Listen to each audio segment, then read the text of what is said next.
You have questions about how to build your healthy thin mentality?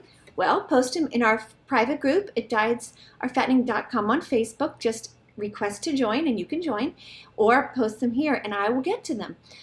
So today we have a question regarding food journaling, when you write down what you eat. And believe me, as a dieter, I did that a lot. Always keep a little tally of what I ate or write it down, and I'm sure lots of you guys do that too.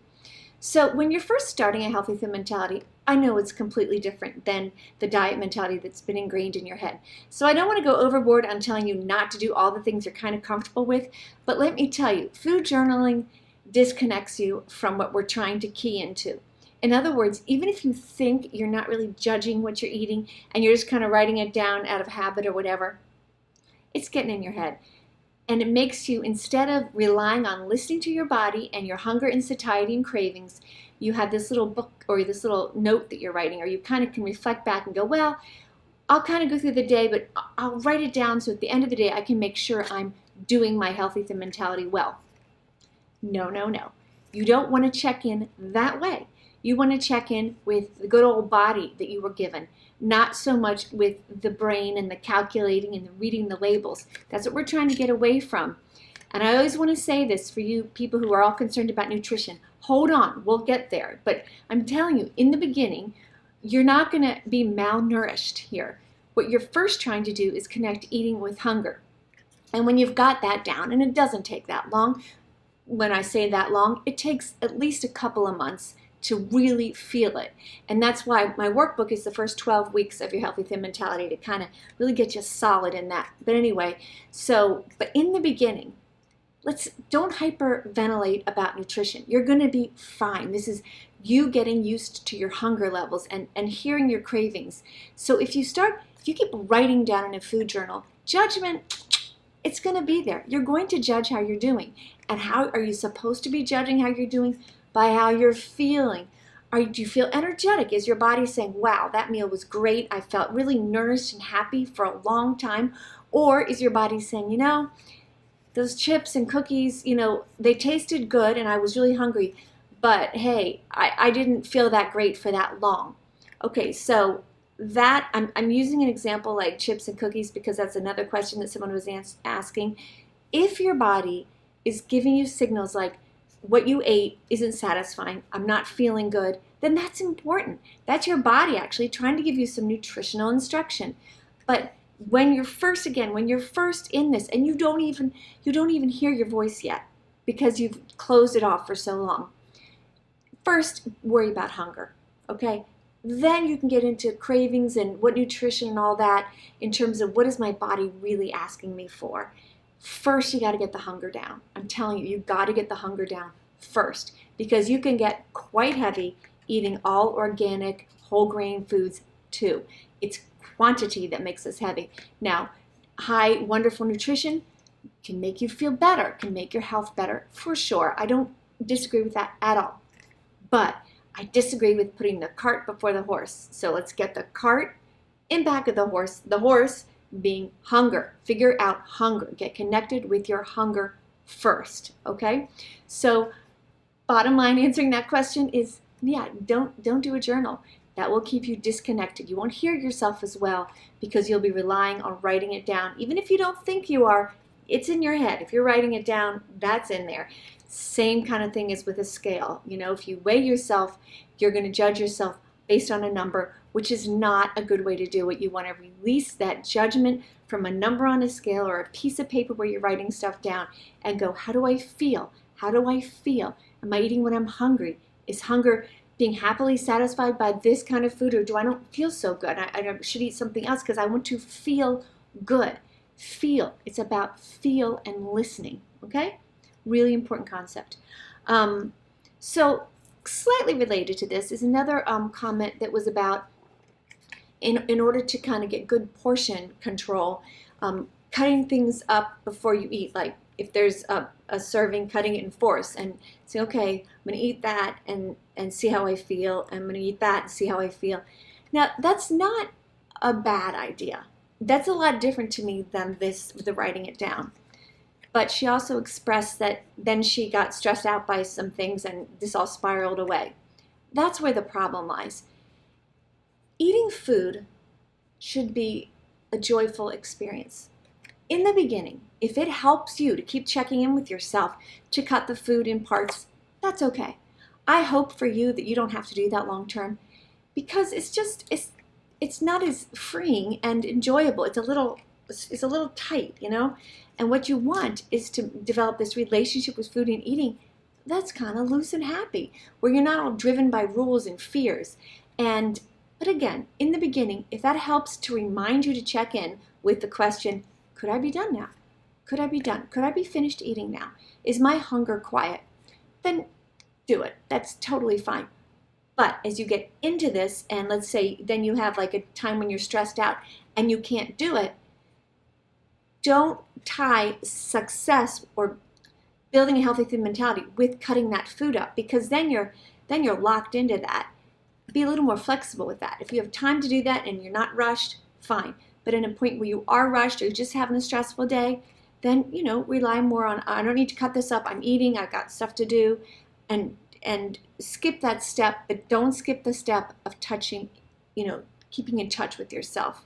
I hope I'm making sense. In other words, it's a good technique, but if it makes eating more laborious than it should, then how good is that? Because, life gets busy. Things happen. A kid falls off their chair at lunch and you're stressed and, oh God, I didn't cut my food up.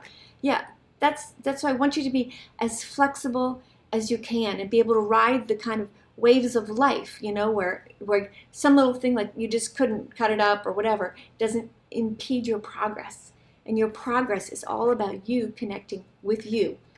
You developing your thin mentality, you knowing what makes you feel good. And if you think your body won't tell you, you are wrong. Your body will give you signals of what feels good to you. And over time, you will change all kinds of things. As you get, let's say you're really young, as you get older, that's going to change. Different things you're going to want, your body's going to ask for. Absolutely. Think how normal that is. So just keep telling yourself to calm down that brain, and if cutting up food helps, okay, but that connection over time, hopefully you won't require that. You will be able to do your healthy thin mentality and live as a healthy thin mentality person without that. But as a crutch in the beginning, that's a reasonable one. Okay. Then we had a great post about exercise, and I need to talk about exercise more because it's very tied to a diet mentality. Exercise, I've said it before, I'm going to say it again, is not for weight loss.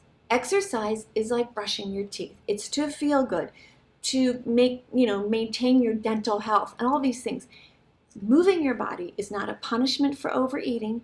It's not something you're going to do so that you can overeat. It is separate from eating. But diet and exercise, we put them in the same category all the time, but they don't belong there. It's like you're moving your body, and that joyful experience is not related to weight loss. Now you say, oh really? Well, what about the Biggest Losers exercising all the time? They didn't eat anything. That's why they lost weight. If they had just exercised, they wouldn't have lost weight. Maybe they would have toned up, and they were so extreme they would have lost some. But I'm telling you, the way to weight loss is through your mouth. It's the best exercise of all. I love this saying, is when you push away from the table. That exercise will make you lose weight so much quicker than doing an extra mile on the treadmill or whatever it is. Why? Because that's really expensive weight loss. You need to do a lot to burn calories. I mean, and frequently people will, judge their calorie burn like, well, if I run, that's an extra 300 calories. They always forget that you were burning 100 calories anyway, so it's really only 200. I mean, even those charts that try to fool you into thinking you're burning more, and so then your body gets hungrier, you think you deserve more calories, so you eat more. I taught fitness classes for years. Believe me, I saw this firsthand, and it was the people who came on a nice routine, not the ones who came every day, but the people who came nice pace, like the turtle and the hare, over time, that turtle wins the race because they're steady and they're doing it for their health. And you get that burnout if you just really push exercise. Like, it'd be great to do a study to see people who really do a marathon. They've never done one before, and do it and finish it. And then what happens? We never know what happens because that's not newsworthy. It's newsworthy when you do a marathon, but what happens to you afterwards, And I remember seeing marathons, and there's a lot of people who cross that finish line, who did the whole thing, who still I don't want to call them heavy, but I'm guessing would want to lose a little weight. Okay, I'm guessing, but it doesn't equal weight loss. It equals a lot of stress on your body.